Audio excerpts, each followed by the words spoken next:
table. À partir du moment où Bien sûr. il reste C'est l'image du pouvoir. C'est l'image ça du sanctuarise pouvoir. le personnage. C'est l'image du pouvoir. Vous avez tout à fait raison. Et c'est là où nous affrontons, où on assiste à ce duel entre la politique et l'éthique. Un philosophe a appelé ça le duo infernal.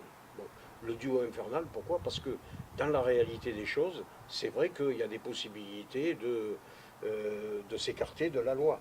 Vous savez, il faut rappeler que l'éthique, ça vient du grec ancien, vous savez ça, et éthikos, la morale, ethos, les mœurs. La Démocratie morale, aussi. la morale et les mœurs. Voilà. Et en réalité, certains philosophes disent que l'éthique, c'est la façon donnée aux êtres humains de rendre habitable notre mode de vie. C'est donc l'importance, c'est dire l'importance du sujet. Voilà pourquoi moi, dès l'origine d'Anticorps, je me suis intéressé à votre démarche, parce que dès l'instant où on parle d'éthique, je crois qu'on parle de notre vivre ensemble. Ça va au-delà de la prévarication, etc. C'est l'éthique, il y a la morale et l'éthique. La morale, on le fait par devoir. L'éthique, c'est par amour. Devoir, pourquoi? Parce qu'il faut la volonté. L'éthique par amour, pourquoi? Parce que c'est les sentiments. Les sentiments de sa propre dignité.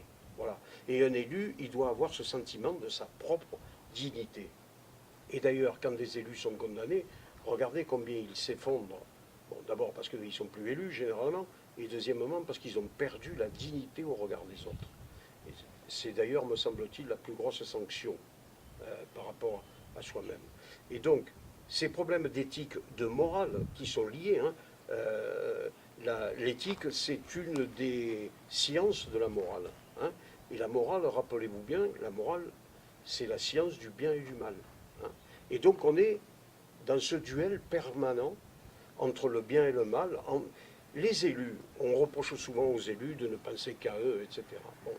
Vous savez, il n'y a pas d'élus qui viennent seulement pour prendre un poste, etc.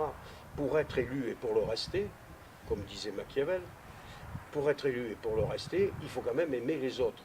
Si vous n'aimez pas les autres, vous pouvez faire un mandat par hasard, mais ça ne va pas vous conduire très loin. Parce que la vie politique, la res publica, c'est d'abord tourner vers les autres. Vous dites aimer les autres.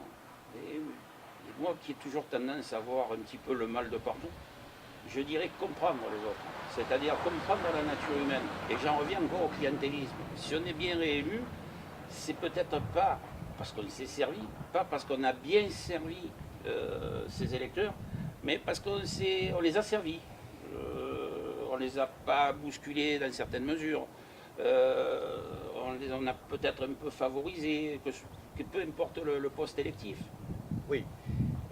Oui, mais ça c'est. Moi, oui, j'ai tendance à voir le mal un peu partout. Oui, mais c'est l'exercice du pouvoir. Quand vous êtes élu, il faut savoir que vous êtes sollicité en permanence. Je vous donne un exemple. Au tout début de mon mandat de député, je vois arriver une dame et avec une jeune fille de 15-16 ans.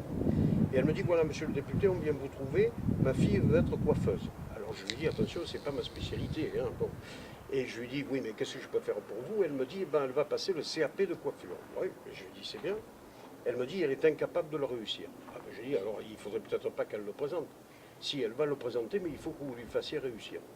Et la stupéfaction, parce que je lui dis, vous pouvez m'excuser, mais je n'y comprends rien dans la coiffure. Et deuxièmement, je ne peux pas faire réussir un examen à quelqu'un. Et là, elle est horrifiée. Elle me dit, mais enfin, si j'ai voté pour vous, vous êtes député, vous pouvez intimer l'ordre qu'elle réussisse le CAP de coiffure. Mais j'ai eu les pires difficultés à lui faire comprendre que, j'en étais incapable, et que, deuxièmement, j'expliquais devant sa petite que qu'est-ce qu'elle penserait si les examens étaient dictés, les résultats des examens étaient dictés par les élus politiques. Je pense ne pas l'avoir convaincu du bien fondé. Et ça, c'est un exemple un peu atypique, mais on est confronté à ça en permanence. Vous savez, l'élu qui est le plus détesté dans une municipalité, généralement, c'est l'élu à l'urbanisme. Parce que s'il fait bien son job, il est condamné à refuser en permanence des permis, des autorisations, etc. Et alors, comme on ne sait pas quoi dire sur lui, mais qu'on le déteste, on dit qu'il prend de l'argent pour faire avoir des permis. Qui favorise ses amis Ou qui favorise ses amis. C'est l'illustration même de la grande difficulté à conduire son mandat dans la morale et avec une certaine éthique personnelle. Alors vous avez raison, on est un peu tenté de rendre service aux gens. Mais bon, la démocratie fonctionne comme ça. Alors ce qu'il y a, c'est que il faut avoir ses propres limites. Je vous parlais de la dignité, je parle de l'honnêteté. Bon, il faut avoir ses propres limites, et il faut savoir refuser quand on sait très bien, parce que l'élu, il sait très bien, quand on franchit le Rubicon, quand on franchit la ligne jaune. Moi, je pense qu'il ne faut jamais franchir la ligne jaune, et il faut l'expliquer. Car c'est vrai qu'on attend de nous du clientélisme, mais si on explique bien les choses, la plupart de nos concitoyens comprennent. Il y avait ce week-end, il m'est venu une idée sur. On parlait, je réfléchissais aux lois morales, aux lois de moralisation, et il me revenait en mémoire le fait que pour les parlementaires, il avait été recommandé ou interdit, ou que la loi interdisait maintenant de prendre son conjoint, ses enfants. Et on s'est aperçu que certains, très vite, ont commencé à faire des embauches croisées. J'embauche la fille d'eux, en échange tu prends ma femme. Il y a eu quelques cas comme ça, il y en a peut-être d'autres qu'on ne connaît pas. Mais c'est bien parce que c'est un exemple concret, mais il y a tout un tas de lois où il y a comme ça des arrangements. Ça se voit beaucoup avec le fisc, ce qu'on appelle l'optimisation fiscale, qui bien souvent, quand on gratte vraiment, c'est pas tout à fait légal ou c'est pas complètement moral. Si c'est encore légal, c'est pas moral. Et il m'est venu l'idée d'une loi que je n'ai jamais vue dans les discours des uns et des autres au niveau de la lutte contre la corruption. C'est une loi sur la morale et l'éthique. C'est-à-dire que quand visiblement quelqu'un se sert d'une loi qui vient d'être votée et essaye de trouver une solution qui reste légale mais qui n'est pas morale, d'arriver à trouver une loi qui fasse qu'elle renforce cette première loi. Puisque la première loi, on l'a faite dans un esprit. On l'a faite dans un esprit d'empêcher certains abus. Et que celui qui essaye de contourner la loi, même légalement, puisque la loi n'a pas pensé à cette version, à cette possibilité. Donc avant qu'il y ait un amendement à cette loi ou un ajout à cette loi pour rajouter et interdire cette nouvelle formule ou cette nouvelle solution, à partir du moment où quelqu'un contourne la loi, on le condamnerait sur le fait de cette loi éthique. Alors là, oui, c'est à réfléchir. Oui. Bon, le problème, c'est que la loi ne peut pas penser à tout. c'est pour ça. Et que les dévoiements sont possibles. Vous savez, je crois quand même qu'avec toutes les lois sur la transparence de la vie politique, la création de la haute autorité, je crois qu'on a fait un grand morceau de chemin quand même. On ne peut pas tout encadrer. Alors, en revanche, je sais le combat que vous menez sur la transparence des campagnes électorales. Et vous avez tout à fait raison. Quand j'entends que le candidat Macron a bénéficié d'un certain nombre d'avantages conséquents, disons-le, pendant sa campagne électorale, et que là, la commission de transparence de la vie politique nous dit qu'on ne peut pas revenir derrière alors qu'on avait constaté ces problèmes, je pense que là, il y a une difficulté qu'il faudra, qui rejoint d'ailleurs votre proposition, il faudrait pouvoir réintervenir dès l'instant où on découvre a posteriori un certain nombre de problèmes. Là, on semble considérer qu'on a donné l'aval et puis on ne peut plus rien faire. Oui, mais on a eu aussi des problèmes pour équilibrer toujours les propos. On va pas oublier que vous étiez député LR. Mais on a la campagne Sarkozy qui représente quelque chose. On a parlé de l'heure, il vient encore d'être mis non, mais sous contrôle c'est judiciaire vraiment ou en pas pour faire. examen sur la chose. C'est vraiment pas pour faire. On a, comment s'appelait, les prestataires de services, la société qui refacturait au RPR. Bon, c'est le même principe, je veux dire, il n'y en a pas un. Et il n'y en a pas un qui soit blanc-bleu. Oui. Et c'est pas nouveau. Non, si je veux parler de M. Macron, c'est tout simplement parce que nous sommes Dans l'actualité. non, mais dans l'année. Non, mais dans l'année. Nous sommes dans l'année des élections. On découvre qu'il y a eu un problème et malgré tout, on ne peut plus rien faire. Bien sûr, on n'est pas du tout exempt de critiques. Bon, quand il y a eu les affaires avec l'UMP, j'ai trouvé que c'était pas brillant du tout. Bon, quant à l'affaire Fillon, bon, il est bien évident que c'est cette affaire qui a mis en exergue ce que vous indiquiez, c'est-à-dire des conjoints qui étaient salariés. Alors, moi, je suis un peu réservé là-dessus. Si le conjoint... Alors, je précise, je me suis toujours interdit de faire travailler un de mes proches à l'Assemblée nationale. À un moment, ça aurait pu nous arranger que mon épouse travaille avec moi. On se l'est toujours interdit. Donc, je n'ai pas de ressentiment à cet égard.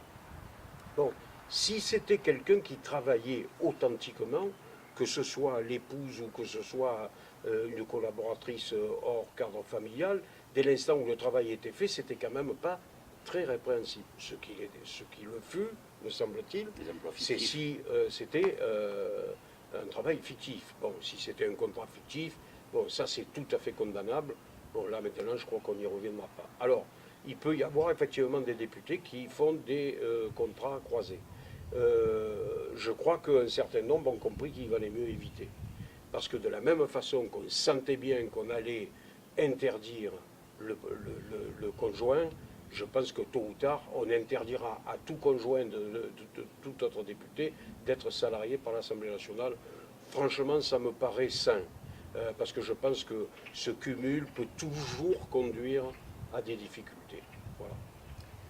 Il y a aussi un autre aspect dans ces problèmes de corruption, ce sont et ça rejoint un petit peu ma première question, c'est finalement comment arriver à faire évoluer ces lois sur la corruption et sur la morale qui vont augmenter les sanctions que l'on pourra prendre contre des élus, alors que ceux qui vont voter ces lois sont des élus eux-mêmes. Oui. Ça ne me paraît pas tellement un frein. C'est-à-dire que les élus, à un moment, ils comprennent tout à fait la nécessité d'être en adéquation avec l'opinion publique. Et vous savez, il y a un bel exemple que je raconte dans un ouvrage, c'est la nuit du 4 août. La nuit du 4 août, on a fait tomber tous les privilèges. Ça faisait peut-être 2 siècles que on pensait que les privilèges devraient un jour tomber, etc. Arrive le siècle des Lumières, on se rend compte que la monarchie absolue a vécu, on ne sait pas comment y mettre un terme. Et puis arrive donc la Révolution, 14 juillet, très bien. Et la nuit du 4 août, ce sont les aristocrates eux-mêmes qui demandent à faire tomber les privilèges.